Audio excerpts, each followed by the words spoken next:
The Vietnam War was an atrocity, and many people are against it. This documentary will be about the anti-Vietnam War movements. It's about what the public's opinion was about the war when the soldiers were overseas, as well as what caused the various protests around Australia and the world. Also about how the soldiers from Vietnam were treated when they came back home. A moratorium is a delay or suspension to an activity or law. This is relevant to the anti-Vietnam War protest, as they suspended from their work and activities to pursue their voices so they could be heard.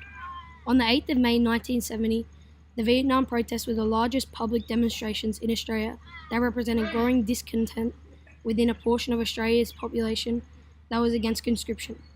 This was inspired by the 500,000 Americans that protested in 1969. It was the largest and most sustained protest in Australia, with the outcome of withdrawing the Australian troops from Vietnam and to end conscription, as it was wrong. The anti-Vietnam War movement was a series of protests made by angry civilians to not go and participate in the Vietnam War.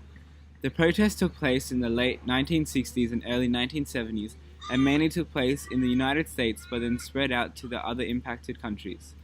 Many people were protesting as it was part of the conscription called the birthday lottery, forcing men to enlist. What was your opinion on the Vietnam War? I thought the Vietnam War was an utter unmitigated disaster, so it was very hard for me to say something good about it. Conscription is the compulsory enlistment into the military service, typically for young men, and it has been an issue that Australians have faced throughout history. Conscription was first introduced in the Defence Act of 1903, which allowed the government to enlist power for the purpose of home defence. However, it did not allow them to send soldiers overseas.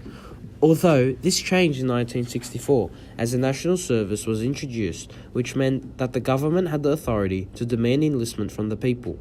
Thus, from 1965 to 1972, 15,381 national servicemen served in the Vietnam War, and 200 died from it. The National Service Scheme was then abolished by the newly elected Labour government. There were many groups that opposed not only the idea of the war taking place, but also forced enlistment, which meant that groups such as the Labour Party, the Youth Campaign Against Conscription, or also known as the YCAC, as well as the Save Our Sons movement. One of the things I'm most proud of is refusing to serve in the military when drafted during the Vietnam War. When the government had increased the size of Australia's commitment to the Vietnam War, this meant that there was a rise in the number of troops being sent overseas, which also meant that there was an increase in the public opposition, leading to large-scale protests which Australia had never seen before. The opponents of the war included the Labour Party, religious groups, trade unionists, academics, young men chosen to serve, Youth Campaign Against Conscription, as well as the Save Our Sons movement. The YCAC, otherwise known as the Youth Campaign Against Conscription, was a Sydney group formed on November 1964, and their ways of protesting included rallying support on university campuses, distributing leaflets in the streets, as well as protesting outside US consulates. The group opposed conscription to overseas service and argued for peace negotiations, as they began to see the horrors of war, especially in terms of Agent Orange and the napalming of forests. On the other hand, the Save Our Sons movement was also established in Sydney on May 1965, and its sole message was the opposition towards conscription. The group consisted mainly of middle-class women taking part in politics for the first time, and their opposition was not to the war itself, but conscription instead.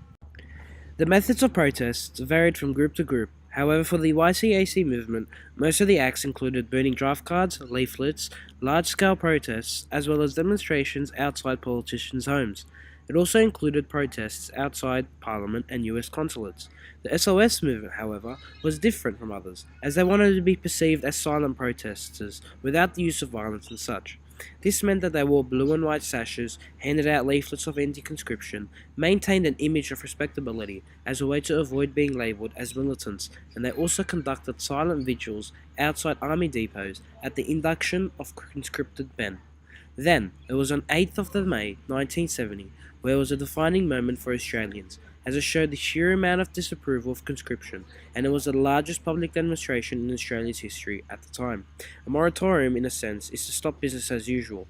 The large-scale protests took place in Melbourne, with two objectives in mind for them. which was to 1. Withdraw the troops from Vietnam, as well as put an end to conscription.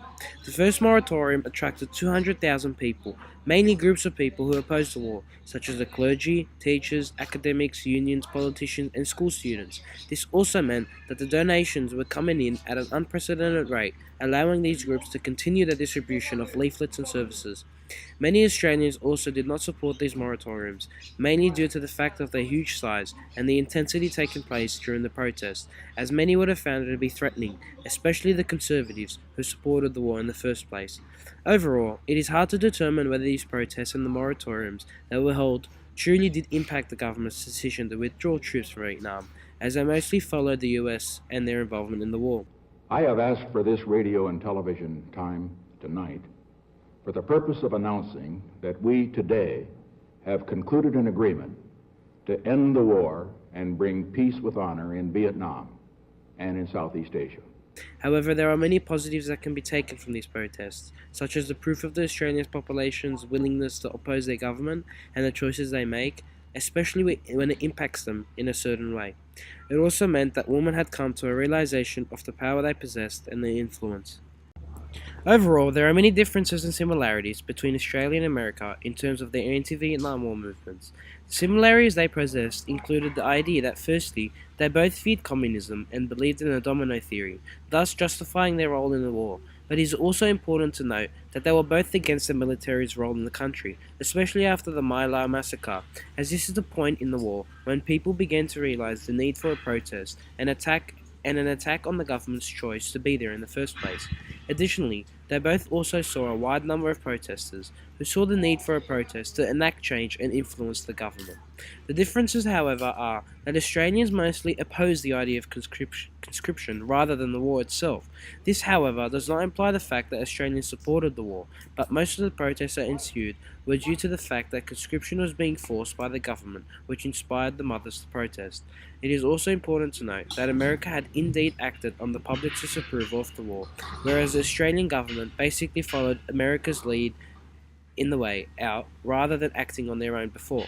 Finally, America saw the rise of hippies in their country, who were huge advocates of peace, and they were seen as an influential group of people when it came to the rising number of protests, as they opposed the idea of war and wanted peace negotiations instead. The Vietnam War was truly a horrific war, costing the lives of millions, and was the first war that America had ever lost, which meant that many began to lose faith in their government. The courageous people that protested saved many lives.